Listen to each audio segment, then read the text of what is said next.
Где он? Что ты делаешь, черт возьми? ሰላም ጤና ይስጥልኝ ውድ የነጭ ሳር ሚዲያ ተከታታዮች እንደምን ቆያችሁ? ዛሬ የምኞት ጥላን ይዤ ነው የመጣሁኝ። እስከ መጨረሻው አብራችሁ ቆዩ። አርቲያጋ ለፒፔ ደውሎ በጎታ መምጣት እንዳለበት ይነግረዋል። እሱም ምክንያቱ ምን እንደሆነ ይጠይቀዋል። ያው ባለቤቱን በተመለከተ እንደሆነ ይነግረዋል። ፒፔ ሻንጣውን ይሸከፍና ወደ በጎታ ሊሄድ ይነሳል። ሊና ማርያም ወዴት እንደሚሄድ ጠይቀው አብራው ልትሄድ እንደምትፈልግ እሱም ከፈለገ መምጣት እንደምትፈልግ ተናግረዋለች። ፒፔ ደግሞ ያው አርቲያጋ ስለ ባለቤት ጉዳይ ነው ብሎት ስለነበረ ያው አብራው እንድትሄድ አልፈለገምና ብቻውን ተነስቶ ይጓዛል። ልክ ሊዮ መታ ተሰናበተዋለች። አሁን ፒፔ አርቲያጋ ቢሮ ደርሷል። እባክህ በዚህ ጋር ይለውና ጋርዱ ያስገባዋል። አመሰግናለሁ እያለ ወደ ውስጥ ይገባል። ከሰላምታ በኋላ ፒፔ በጣም ረጅም ጉዞ ነበር። ስለ ሚስቴ ምን እንደምትነግረኝ ብቻ ነበር ሳስብ የነበረው። አደገኛ ባይሆን ኖሮ ይህን ነገር አላደርገውም ነበር። እባክህ እንደዚህ ዙሪያ ጥምጥም አትሂድ አለቃ። ምን እየተካሄደ ነው ጌታዬ? ይለዋል። አርቲያጋም እኛ እንደ ቀድሞ የተወሰነ ሰው ሲፈልግ በሞንቴሪያ የሚሰሩ ሁለት የተስማሙ ቡድኖች ያገኛል። የክልሉ ሰዎች ሁሉ ሚስትህን ጨምሮ እንዲጠነቀቁ ፈልግ ነበረ። ለምን ይህን ነገር ቀድመህ አልተናገርክም? ፒፔ ጠየቀ። ምክንያቱም ምርመራ እስኪጀምር ድረስ መረጃውን መጠቀም አልነበረብኝም። እርግጠኛ ነህ እንዲህ እንደሆነ ግን? ይለዋል። እውነት ነው፣ ሌላ ማስረጃ አለኝ፣ ግን አላሳይህም። በጣም አዝናለሁ ፊሊፔ። ጓደኛ ክርስቲያንና ሚስት በጣም የሚዋደዱ ሰዎች ናቸው። ሚስት ማግጣባለች ይለዋል። ፒፔ በጣም ደነገጠ። ከቤት ከወጣች በኋላ በዳንጎኖች ቤት እንደታየች ተረጋግጧል ብሎ ፖስታ አንስቶ ሰጠው። ፒፔ እየፈራ ከፈተው። ፎቶዎች አውጥቶ ማየት ጀመረ።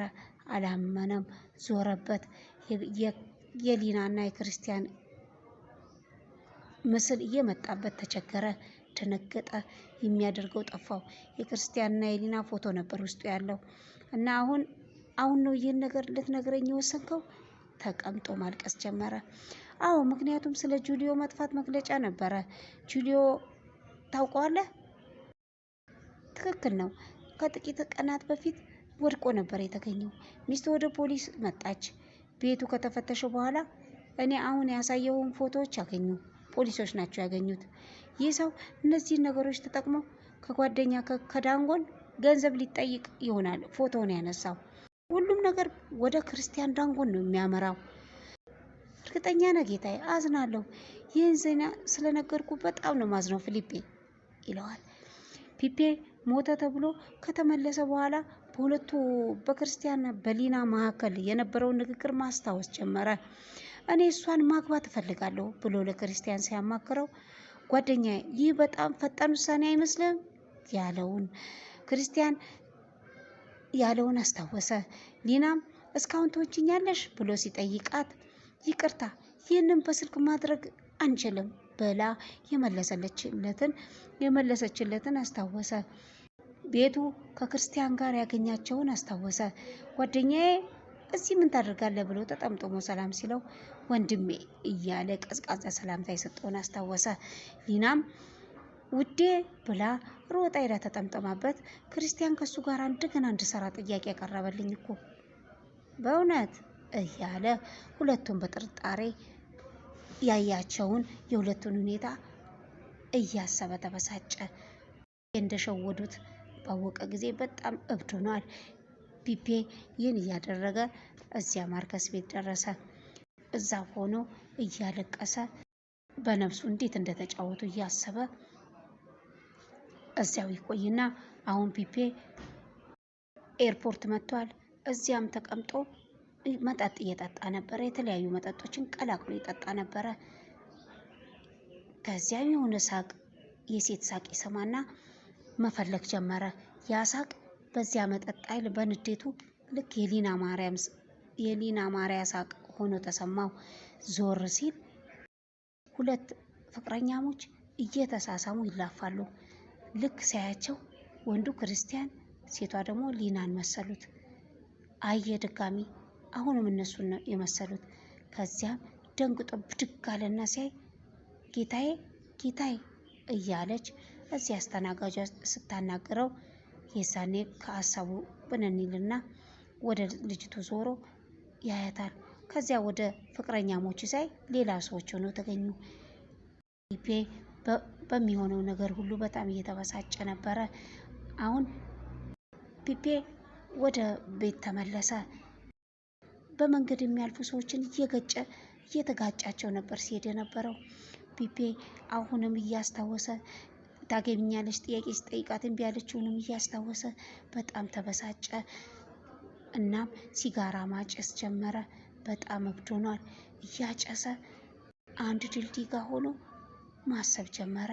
ከዚያም እየተጓዘ ከሰዎች የተጋጨ እቤቱ ደረሰ። ቤቱን በጥርጣሬና በጥንቃቄ ተመለከተ። ሊና መጣች። ፒፔ የት ነበርክ? ስልክ አይሰራም። ሊያያት አልወደደም። ሮጦ ወደ ክፍሉ ገባ። ተከትላው ገባች። ፒፔ ምን ሆነ ነው? ምንድነው የተፈጠረው? ትለዋለች። ወዲያው ሽጉጥ አወጣና ሊናን ይዞ ወደ ዳንጎኖች ቤት ሄደ። ሊዮና ሊዝ እያወሩ ሳለ ለሊዮ ፔፔ ሽጉጥ ይዞ እነ ክርስቲያን ቤት እንደመጣ ደውለው ነገሯት። ክርስቲያን ነው ደወለላት።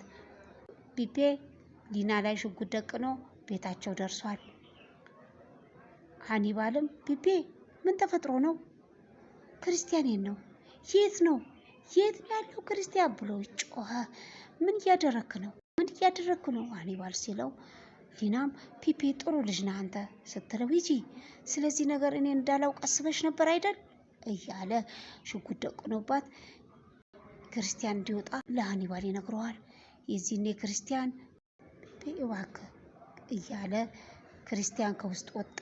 የዚህኔ ፒፔ ሊና ማርያም ወደ ክርስቲያን ወርውሯት ሽጉጡን አነጣጠረ እና እኔን እየሰማህ ነው? እንዴት ቻልከው? እንዴት አስቻለ? አንተ ምርጥ ጓደኛዬ ነበርክ እኮ ወንድሜም ነበርክ። እንዴት ይህን በእኔ ላይ ታደርጋለህ? እያለ አይኑ ደም ለብሶ እያለቀሰ ጠየቀው። ጥያቄ የለም፣ ለጥያቄ መልስ የለኝም ፊሊፔ። ከዚህ ጋር ለመጋፈጥ ሞክረን ነበረ። ሊና ማርያም ተናገረች። እባክህ ተው፣ አንተ መልካም ሰው ነህ፣ ሽጉጡን ዝቅ አርቅ እባክህ ብላ ለመነችው። ሃኒባልም ለመነው። ሃኒባል ይቅርታ፣ ግን አሁን ደም እፈልጋለሁ። ይህን እስከማጠናቀቅ ድረስ አልረጋጋም። ሁሉም ኃላፊነት በእኔ ላይ ነው። እሷን እተዋታለሁ ክርስቲያን ስለው እጅግ ዘግይቷል ብሎ ሲያቀባብል ፒፔ እያለች መሀላቸው ገባች። ሊዮ እዚህ ምን ታደርጊያለሽ? በጣም አዝናለሁ። ፒፔ እባክህ እባክህ ህይወትን አትጉዳ። የሚወዱና የሚያስቡልህ የሚያስፈልጉ ብዙ ሰዎች አሉ እያለች ወደ እሱ ተጠግታ ሽጉጡን ዝቅ ለማድረግ እጁን እየነካካች ለመነችው። ፒፔ ግን ንዴቱን መቆጣጠር አልቻለም ነበር። ከዚያ ተኮሰ። ጮኸች። ከጥቂት ሳምንታት በኋላ ሊዮና ፒፔ ሴቶቹም እናቱም ፒፔ ቤት ናቸው። ሊዮ ወደ ፒፔ ክፍል ገባች። በሚቀጥለው ሳምንት ክርስቲያን ወደ እስር ቤት ይላካል። እሱ ተፈርዶበታል። ፍርድ ቤቱ ውሳኔ ይሰጣል። እሷ ደግሞ ልትሄድ ነው፣ ወደ ሜንዴሊን ልትሄድ ነው ትለዋለች። ሊና ልትሄድ? አዎ፣ ክርስቲያን በሰላም እንድትተወው ጠይቋት ነው የምትሄደው። ፒፔ ሁሉንም ነገር መርሳት አለብህ፣ ወደ ስራ መመለስ አለብህ እና በመጨረሻ ደስተኛ መሆን አለብህ። ይህ ነው የሚገባ ፒፔ ሊዮ ስትለው፣ ሊዮ ሁልጊዜ ተስፋ የሚሰጥ አመለካከትሽን እወደዋለሁ። ምክንያቱም ደስተኛ መሆን የሚያስፈልጋቸው ሰዎች አሉ። እናትህና እኔ እናስፈልግሃለን። በህይወቴ ውስጥ ያንተ ካልሆንኩ ደስታ የለኝም። ታውቃለህ ፒፔ፣ ልትገምት እንኳን አትችልም። በጣም ነው የምወድህ ስትለው፣ ሊዮ ወደ ባልሽ መመለስ አለብሽ። ወደ ባልሽ ሂጂ። አይ ፒፔ፣ ወደፊት የለም። ምክንያቱም ከልቤ ያለውን ስሜት እየሸሸው ነበር ከሱ ጋር የሆንኩት። ነገር ግን ከአንተ ጋር ያለኝን ስሜት ከእንግዲህ በኋላ መተው አልችልም። ስለዚህ እሱ ከሊና ጋር ወደ ሜንዴሊን ይሄዳል። ግን እኔ ይህን ነገር አልነገርኩትም። እሱን እንደማልወደው ብቻ ነበር የነገርኩት። ብቻ ፍቅሬ እንደጠፋ ነገርኩት። ለዘላለም እያታለልኩ መኖር አልችልም። እባክህ ፒፔ ትለዋለች። በእርግጥ በህይወቴ ሁሉ ነገር እንዲስተካከል እፈልጋለሁ። እንዲህም ይሆናል። እኔ ከአንተ ጋር እኖራለሁ እና ልረዳህ እሞክራለሁ። ካስፈለገም ህይወቴን ሙሉ እጠብቅሃለሁ። ይህ የሚያከራክር አይደለም ፒፔ ትለዋለች። ሊዮ ለምን ይህንን ታደርጊያለሽ? ለምን እንዲህ ልዩ ሴት ሆንሽ? ይላታል። ምክንያቱም እወድሃለሁ ብላው ወደ ሶኒያ እና ሊዝ ተመለሰች። ፒፔ ምን አለሽ? ሊዝ አለቻት። ምንም፣ ግን ክርስቲያን ወይም ከሊና ማሪያ ጋር የተፈጠረውን ያውቃል አለችው። የተፈጠረውን ግን ከክርስቲያንና ሊና ማሪያ ጋር የተፈጠረውን ያውቃል አሉት። አዎ። እና ሌላስ ስትለው አዎ ምንም ነገር አላለም፣ ዝም ነው ያለው። ግን መቼ ከዚህ ቤት እንደሚወጣ ነገረሽ?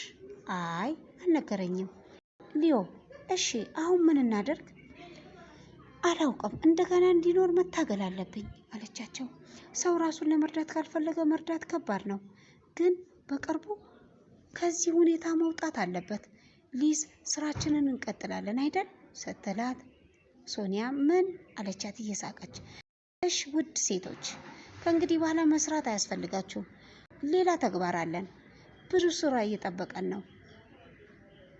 እንግዲህ አለቃ ምን ማድረግ እንዳለብን ንገረን ሊዮ ስትለው በስብሰባዎች እንጀምር ይሆን ብሎ እጁን ዘረጋላት።